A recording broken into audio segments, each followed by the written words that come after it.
Vision news కి స్వాగతం. రాష్ట్ర పశు సంవర్ధక మరియు క్రీడల శాఖ మంత్రివర్యులు వాక్టి శ్రీయర్ కి మహబూబ్ నగర్ ఎమ్మెల్యే ఎన్ఎం శ్రీనివాసరెడ్డి పుష్పగుచ్చం అందించి ఘనంగా స్వాగతం పలికారు.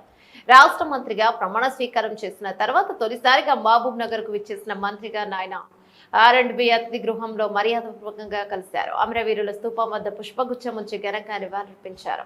అనంతరం ఊరేగింపుగా కాంగ్రెస్ పార్టీ కార్యాలయం వరకు మంత్రి గారితో కలిసి వచ్చారు. అనంతరం పార్టీ శ్రేణులు మంత్రికి శుభాకాంక్షలు తెలియజేశారు.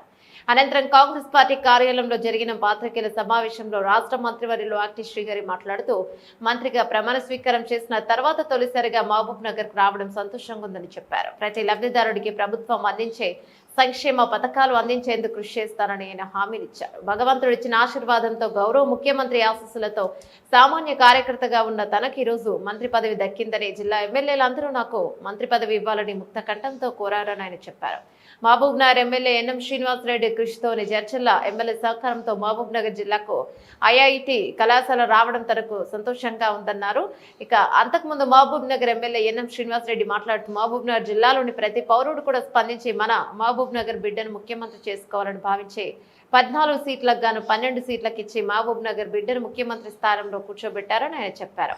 ముఖ్యమంత్రి అయిన తర్వాత అహర్నిశలు శ్రమించి ఏ ప్రాంతంలో ఏ సమస్యలు ఉన్నాయో గుర్తించి శీఘ్రత్న అభివృద్ధి చేయడం చేస్తున్నారని ఆయన చెప్పారు. ప్రతి వర్గాలకు సమన్యాయం చేయాలని సంకల్పం మన ముఖ్యమంత్రికి ఉందన్నారు. అందుకే ముదిరాజ్ బిడ్డ అయిన మన మహబూబ్ నగర్ బిడ్డను మంత్రిగా నియమించారని, వాక్టి శ్రీహరికి వచ్చిన శాఖ మామూలు శాఖ కాదని, యాదవుల ముదిరాజ్ బిడ్డల అభ్యున్నతికి కృషి చేసే శాఖ అన్నారు.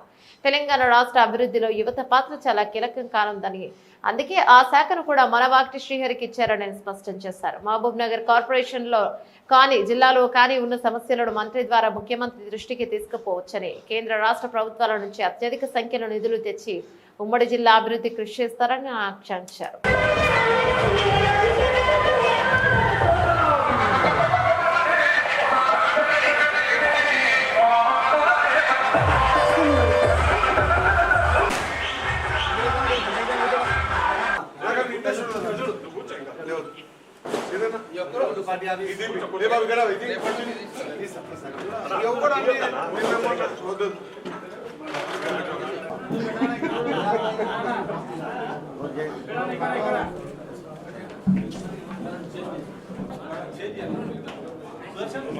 దగ్గర వేసుకుంటారు, దూరం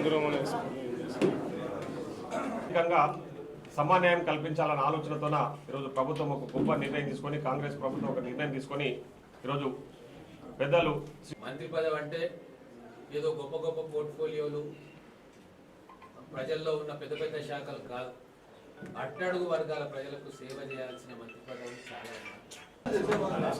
ఒక 2 నిమిషాలు ప్లీజ్.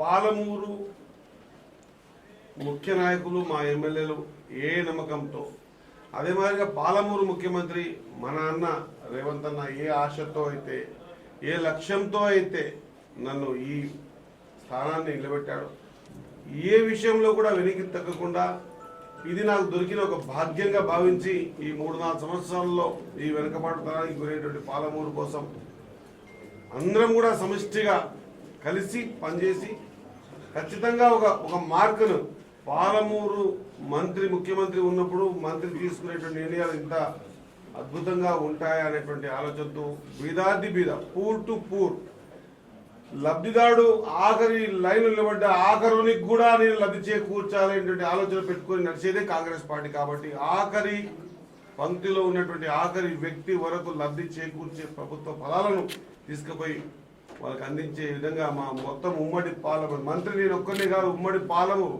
ఈ యానిమల్ హస్బెండరీ శాఖ వచ్చింది నాకు కాదు, పాలమూరు జిల్లాకు వచ్చింది. కాబట్టి పాలమూరు జిల్లా పాడి పరిశ్రమల జిల్లా, వెనుకబాటుతనముల జిల్లా. ఖచ్చితంగా ఈ నాకు ఇచ్చిన అవకాశాన్ని నా మొత్తం అందరితో క్లబ్ చేసుకొని పూర్తి స్థాయిలో ముందుకు తీసుకుపోయే ప్రయత్నం పరిపూర్ణంగా చేస్తానని తెలియజేసుకుంటూ, ఇక మిగతా విషయాలకు వస్తే నన్ను దాదాపు 2014 నుంచి 2018 వరకు మొత్తం అందరూ జిల్లా పరిషత్లో చూశారు. ఆ రోజు నా మీద దాడి జరిగినా, నా మీద కేసులు పెట్టించినా, నన్ను కొట్టించినా, మెడబెట్టి బయటికి నూకినా కూడా ఎక్కడ కూడా ఏ విషయంలో కూడా బెండ్ కాకుండా ప్రజలకు అవసరం ఉన్నటువంటి ప్రతి చిన్న విషయాన్ని సందర్భాన్ని కూడా ఆ ఉమ్మడి జిల్లా పరిషత్ ఒక అద్భుతమైనటువంటి ఈరోజు అసెంబ్లీ కూడా అంత గంభీరంగా జరుగుతుంది, అంతకంటే గంభీరంగా జరుగుతున్నటువంటి ఉమ్మడి పాలమూరు జిల్లా పరిషత్ మీటింగ్లో ప్రజల గొంతై ప్రజల కోసం 5 సంవత్సరాలు ఎన్ని కష్టాలు పెట్టినో నా మీడియా సోదరులకు అందరికీ తెలుసు. ఇవన్నీ కూడా ఆ రోజు మాట్లాడింది ఎక్కడ కూడా శ్రీహరికి ఏమో కావాలని కాదు, పేదోడికి కావాలని చెప్పేసి ఆ రోజు రైతాంగం లేదా రైతులు బోర్లు లీజులు నీళ్లు బోర్లు ట్రాక్టర్లు దాళ్ళ విషయంలో ఈజీఎస్ కోసమే ఆ రోజు పోరాటం చేసినాం. మరి అటువంటి పోరాటం చేసినటువంటి సందర్భాన్ని మరొకసారి గుర్తు చేసుకుంటూ ఇప్పుడున్న పరిస్థితుల్లో ఒక మంచి అవకాశం వచ్చింది కాబట్టి ఖచ్చితంగా వెనుకబాటుతనం గురించి ఈ జిల్లాకు సంబంధించి ప్రతి సందర్భం గురించి మన జిల్లా మన ముఖ్యమంత్రి గారు ఉన్నారు కాబట్టి ఖచ్చితంగా వడ్డించేటోడు మనోడైతే ఏ కొనకున్నా వడ్డిస్తగలుగుతారని చెప్పేసి అంటారు కదా. ఆ నానుడితో మా ఉమ్మడి పాలమూరు జిల్లా ప్రజల తరఫున ఎమ్మెల్యే తరఫున ముఖ్యమంత్రి గారికి నా హృదయపూర్వక ధన్యవాదాలు తెలియజేస్తా ఉన్నా. సామాన్యునిగా ఉండి ఈ రోజుకి వచ్చిన నా శేష జీవితం కూడా సామాన్యునిగా గడపాలని నా కోరిక కాబట్టి దయచేసి ఆర్భాటాలకు పోకుండా మిగతా దేశాలకు పోకుండా దేశాలకు పోకుండా మనం ఎంత చేయగలుగుతామనేది కాన్సెప్ట్తోనే ముందుకు పోవాలని ఆశతో ఉన్న వ్యక్తిగా మీ అందరితో కోరుతా ఉన్నా. సమస్య ఎంత గంభీరమైందైనా సరే ఎక్కడి వరకన్నా వెళ్ళడానికి సిద్ధంగా ఉన్నా, లేదా ఒక 10 మెట్లు దిగితే పని అవుతుందంటే 100 మెట్లు దిగి కూడా పని చేయించడానికి సిద్ధంగా ఉన్నాం. 100% ఈసారి మీ అందరి గొంతుకనవుతా, మీ అందరి ఆలోచన విధానానికి మీ శ్రీహరి ఎక్కడైనా కొమ్ములు రానివ్వను కూడా. నేను కౌన్సిలర్ ఉన్నప్పటికీ 96లో కౌన్సిలర్ ఉన్నప్పటికీ 2023 ఎమ్మెల్యే అయిన తర్వాత ఇప్పుడు మంత్రి అయినా కూడా మీ శ్రీహరినే ఉంటాడు. డేట్ మారుండొచ్చు, పదవి మారుతుండొచ్చు, కానీ శ్రీహరి మిగులుతాడు అన్నమాట ప్రతి ఒక్కరికి చెప్పడం జరిగింది.